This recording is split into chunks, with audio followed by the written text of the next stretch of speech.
যেটা মুসলমানদের পশ্চিম বাংলার 30% মুসলমান আছে, তারা আজকে চিন্তিত হচ্ছে এই সাংবিধানিক বিলের বিরুদ্ধে রাজ্য সরকার প্রতিবাদ করবে।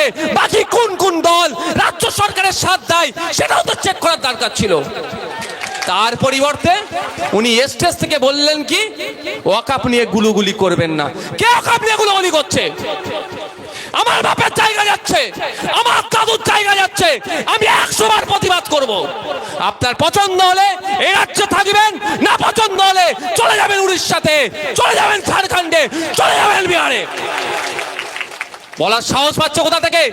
আপনাদের মতো লোকেদের জন্য, আপনাদের মতো লোকেদের জন্য মমতা ব্যানার্জি কথা বলার সাহস পাচ্ছে। লজ্জা করছেন আপনাদের? লজ্জা করছেন আপনাদের? মুর্শিদাবাদের মতো জেলাতে দাঁড়িয়ে, যেখানে সংখ্যালঘু সমাজের মানুষ প্রায় 70%, ওখানে দাঁড়িয়ে এই ওয়াকাফ নিয়ে যেভাবে খিল্লি করলো, পেলে কোথা থেকে সাহস? আপনারা দিচ্ছেন, জানে দুধেল গাই পকেটে ভরে রেখে দিয়েছি, ভোটের দিনে 500 টাকা দেবো, বিজেপির একটু ভয় দেখাবো, ভোট তো চলে আসবে। এই হচ্ছে আপনাদের দুরবস্থা। আমি তো ভেবেছিলাম মমতা ব্যানার্জি মহাশয়ের কাছে উনি অল পার্টি মিটিং ডাকবে, সবাইকে ডাকবে, উনি প্ল্যান করবেন, সবাই প্রতিবাদ করবে, কিন্তু উনি লিডার হয়ে থাকবেন। যদি মমতা ব্যানার্জির জায়গায় আমি থাকতাম না, জায়গায় আমি অল পার্টি মিটিং ডেকে দিতাম। এই সবাই বলো কি করব? সবাই বলবে প্রতিবাদ হোক, সবাই বলবে সুপ্রিম কোর্টে মামলা হোক। আমি মুখ্যমন্ত্রী থাকলে বোঝানোর জন্য বলছি, আমার মুখ্যমন্ত্রী হওয়ার ইচ্ছা নাই, আমার দলে কেউ থাকলে তাকে দিয়ে আমি মামলা করিয়ে দিতাম। তাহলে হিরো কি হতো? যে মামলা করছে সরকার। তার পরিবর্তে কি বলছে, দিল্লিতে গিয়ে ভোটের সময় যখন আসবে আপনারা দিল্লির রাস্তা দেখাবেন তো? কারা দেখাবেন? একটু হাত তুলে দেখান। এটা মাথায় রাখবেন, এখানে আপনার অস্তিত্ব লড়াই, এখানে Trinamool, BJP, CPM, Congress, ISF নয়, আপনার পূর্বপুরুষের রেখা যাওয়া কবরস্থানের অস্তিত্বের লড়াই। না হলে আপনার পূর্বপুরুষের কবরস্থানের উপরে দেখবেন মদের দোকান হবে, মদের ফ্যাক্টরি হবে, কিচ্ছু করতে পারবেন না। এটা মাথায় রাখবেন। যখন আইনটা পাস হয়েছে, সংখ্যার ভিত্তিতে পাস করালেও আমি তার কয়েকদিনের মধ্যেই আপনাদের উদ্দেশ্যে বলছি, একটা পোস্ট করেছিলাম আমার অ্যাডমিনকে দিয়ে, যে তুমি আমাকে মারলেও আমি এই আইনের পরিবর্তে, তুমি আমাকে জেলে দিলেও আমি এই আইনের পরিবর্তে, তুমি আমাকে খুন করলেও আমি এই আইনের পরিবর্তে। আজকে এখানে দাঁড়িয়ে বলছি, ফকির সাহেবের হুজুরের এই এলাকায় দাঁড়িয়ে বলছি, এই আইনের বিরুদ্ধে আমার জীবনের শেষ দিয়ে আমি লড়াই করব প্রত্যাহারের জন্য। বুঝতে পারছেন, এটা শুধু মুসলিম হিন্দুর ব্যাপার নয়, সংবিধানকে রক্ষার লড়াই। আজকে সংবিধানের আইনকে সম্ভবত সম্পূর্ণরূপে অনুচ্ছেদগুলোকে উল্লঙ্ঘন করছে, আক্রমণ করছে, ভায়োলেট করছে, তাকে বাঁচাবার লড়াই। আচ্ছা একটা কথা বলুন, সহজ ভাষায় বলছি, আচ্ছা এস্টেট, জমি জায়গা সংক্রান্ত এটা কাদের? যৌথ লিস্টে না স্টেটের লিস্টে? আমি আপনাদের বলে রাখি, কিছু কিছু আইন আছে যেটা কেন্দ্র আর সরকার মিলে যৌথ লিস্ট বলে, ডিসাইড করে, আর কিছু আছে সেই পলিসি রাজ্য তৈরি, সেই রাজ্য তৈরি করে। জমি জায়গার পলিসি কে তৈরি করে জানেন? রাজ্য।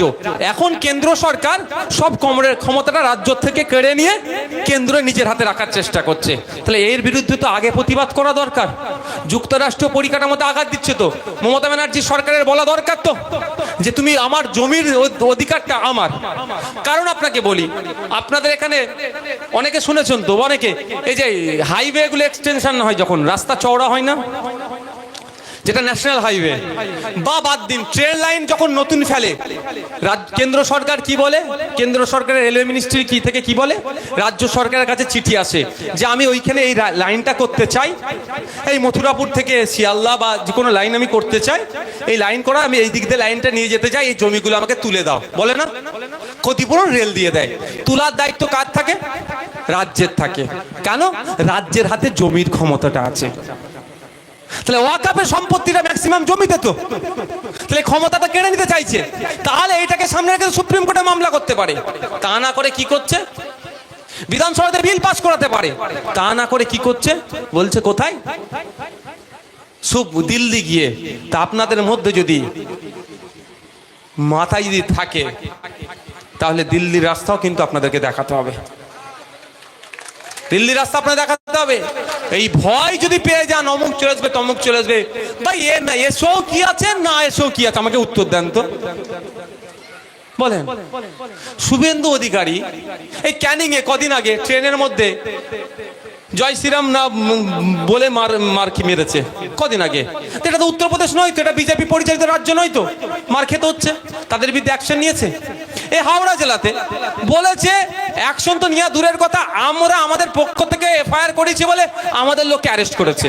অ্যারেস্ট করা ছিল ওদের লোকগুলোকে যারা ওই অন্যায় করেছে, যে আইনের পথে গেল তাকে উল্টে অ্যারেস্ট করেছে। মানে বুঝতে পারছেন?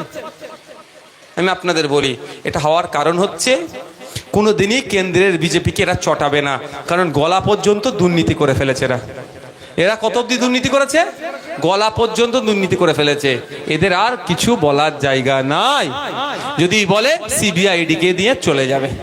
আপনারা বলুন, পশ্চিমবাংলা তো বিজেপি বিরোধী সরকার চলছে, বলছে যেটা মুখে, কিন্তু ঘোড়ার ডিম, এটা বিজেপি সরকারি বকলমে চলছে। এখানে আন্দোলন ভালো করে করলে হরিয়ানার মানুষরা তো ক্ষমতা পাবে, এখানে আন্দোলন ভালো করে করলে মহারাষ্ট্রের মানুষরা তো ক্ষমতা পাবে, এখানে আন্দোলন ভালো করলে ত্রিপুরার মানুষরা সাহস পাবে, এখানে আন্দোলন ভালো করলে অসমের মানুষরা সাহস পাবে, এখানে আন্দোলন ভালো করলে তামিলনাড়ুর মানুষরা সাহস পাবে। এখানে যত বড় বড় আন্দোলন হবে ভিন্ন রাজ্যে বিজেপি ততটা চাপে পড়বে। আর এটাই তো মমতা চাইছে না। মমতা ব্যানার্জি চাইছে না বিজেপি দুর্বল হোক। বিজেপি দুর্বল হলে তো আপনি তো উড়বেন, আপনি কি তার পায়ের নিচে আর বসে থাকবেন? এটা মাথায় রাখতে হবে। আমাদের এখানে বড় বড় আন্দোলন করতে হবে। তবে হ্যাঁ, আমি আবারও বলছি, এটা ধর্মীয় লড়াই নয়। শুধু মুসলমানদের নারের তৈবির আল্লাহ একবার ওয়াকাফ বাঁচাও জিন্দাবাদ এই ফাঁদে পড়বেন না। এটা বিজেপির ফাঁদ। আমরা কেউ ইচ্ছাকৃতভাবে কেউ না বুঝেই ফাঁদে পড়ে যাচ্ছি। বিজেপি চাইছে ওয়াকাফ বাঁচানোর জন্য তকবির দিয়ে আন্দোলন হোক।